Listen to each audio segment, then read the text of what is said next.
الحمد لله والصلاة والسلام على رسول الله وبعد. السلام عليكم ورحمة الله وبركاته. أهلا وسهلا بالجميع. ارتأيت بداية هذه السلسلة، سلسلة دروس مادة الفيزياء والكيمياء لجميع المسالك والشعب العلمية للمستوى الثاني بكالوريا بتقديم البرنامج العام لمادة الفيزياء ومادة الكيمياء، le programme de la physique et de la chimie. لماذا؟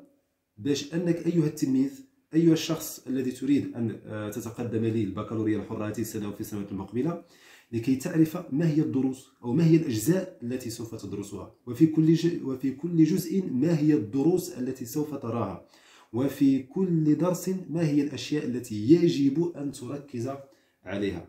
معلوم أن الدرس يكون درس مفصل، لكن ليس كل ما فيه أساسي. هناك الأساسيات وهناك ما هو ثانوي فقط من أجل الفهم. إذن سوف نركز في هذا التقديم على الأشياء التي يجب عليك أن تضبطها لكي تحرز نقطة جيدة في مادة الفيزياء والكيمياء في الوطن إن شاء الله عز وجل. إذن نبدأ. Le programme de la physique. Le programme de la physique de cette année, il est constitué par une introduction.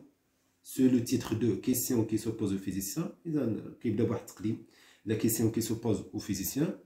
Et 4 parties. La partie 1, c'est les ondes, le موجات. La partie 2, les transformations nucléaires, التحولات النووية. La partie 3, l'électricité, le كهرباء. Et la dernière partie, c'est la mécanique.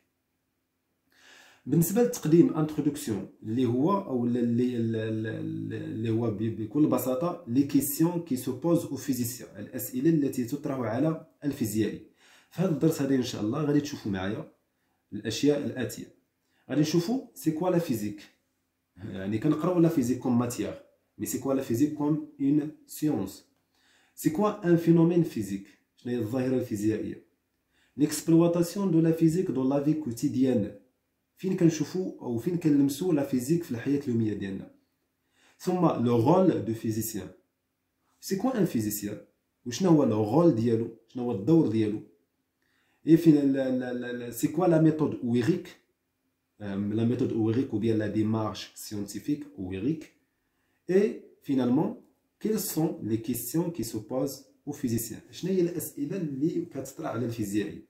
وفي هذه الأسئلة هذه اللي غادي نعطيو في هذا الدرس هذا إن شاء الله، أن هي الأسئلة اللي غادي نحاولوا أننا نجاوبوا عليها في هذا البروغرام كامل ديال لا فيزيك، من أول درس في الموجات لآخر درس في الميكانيك. إذا نبداو بالجزء الأول، بارتي 1 لي زوند. فهاد لا بارتي كتكون لينا من 3 ديال الدروس، 3 كور. لو كور 1 سي لي زوند ميكانيك بروغريسيف، لي زوند ميكانيك بروغريسيف، الموجات الميكانيكية المتوالية.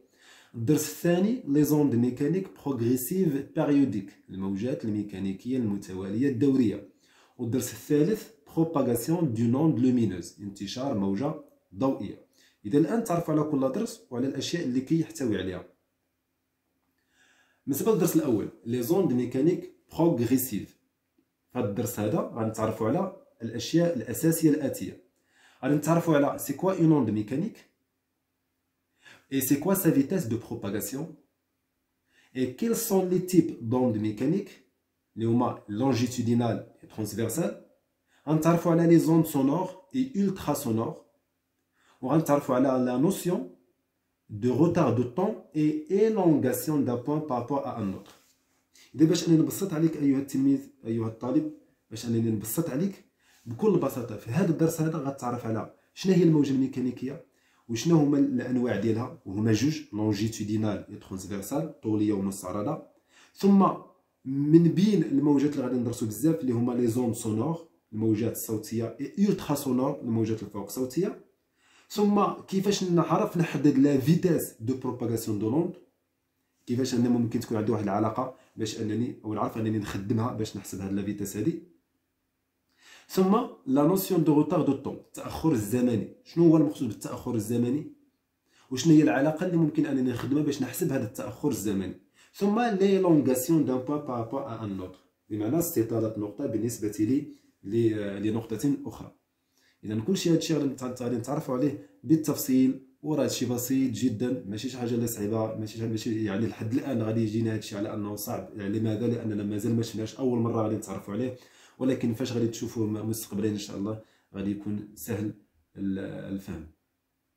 بالنسبه للدرس الثاني لي زوند ميكانيك بروغريسيف بيريوديك، في هذا الدرس هذا غادي نتعرفوا ان شاء الله على لا نوسيون دو onde mécanique progressive périodique، لا périodicité temporelle et spatiale. شنو هي يعني ما معنى او شنو هو المفهوم ديال موجه ميكانيكيه متواليه دوريه. اذا الدرس اللي كان فات لي زوند ميكانيك بروغريسيف فقط، الان زدت لنا لو مو بيريوديك، يعني ان هذه الموجه الميكانيكيه المتواليه غتولي لنا دوريه.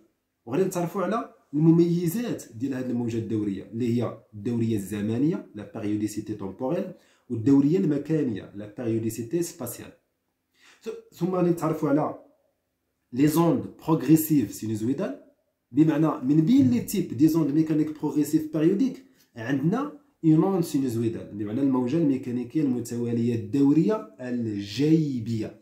والجيبيه حنا تعرفنا عليها غادي نكونوا تعرفنا عليها في ما يسمى بال يعني في الرياضيات في الدوال المثلثيه السينوس والكوسينوس. Et l'heure ou bien ici caractéristique c'est la fréquence, la période et la longueur d'onde. وما من هذا الدور والتردد وطول الموجه غادي نتعرفوا كيفاش اننا نحسبوا لا فيتاس دو بروباغاسيون باسكو سي اون اوند. غادي نكونوا تعرفنا على واحد العلاقه في الدرس اللي فات، وحتى هذا الدرس هذا غادي نتعرفوا على اون اوت ريلاسيون باش اننا نحسبوا لا فيتاس دو بروباغاسيون دو سيت اوند. ثم غادي نتعرفوا على بارمي لي فينومين اللي كتخضع ليها هذه الموجه الميكانيكيه، وهذا لو فينومين هي لا ديفراكسيون دو نوند ميكانيك، الحيود ديال الموجه الميكانيكيه. شنو هو الحيود وشنو هو الشروط ديالو غادي نتعرفوا عليه لما نصل الى هذا الدرس ان شاء الله. وغادي نختم هذا الدرس بلي ميليو ديسبيرسيف. امتى تنقولوا على ان هذا الوسط وسط يعني الوسط محيد او وسط يحدث فيه ظاهره الحيود، حيود موجه ضوئيه. الدرس الثالث هو propagation d'une onde lumineuse. في هذا الدرس ان شاء الله غادي نتعرفوا على une autre type des ondes، هما les ondes lumineuses. غادي نشوفوا est-ce que la lumière est une onde, est-ce que la lumière est une onde mécanique ou bien c'est pas une onde mécanique.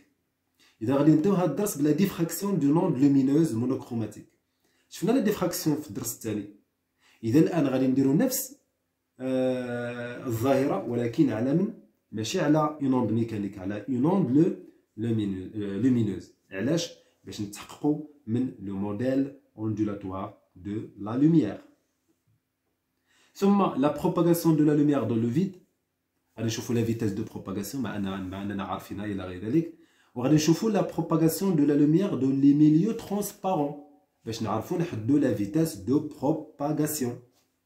ثم غادي نختموا هذا الدرس بلي ديسبيرسيون دو لا لوميير بلونش، لا ديسبيرسيون دو لا لوميير بلونش بمعنى تبدد الضوء الابيض، تبدد الضوء الابيض، ريلاسيون دو بريزم.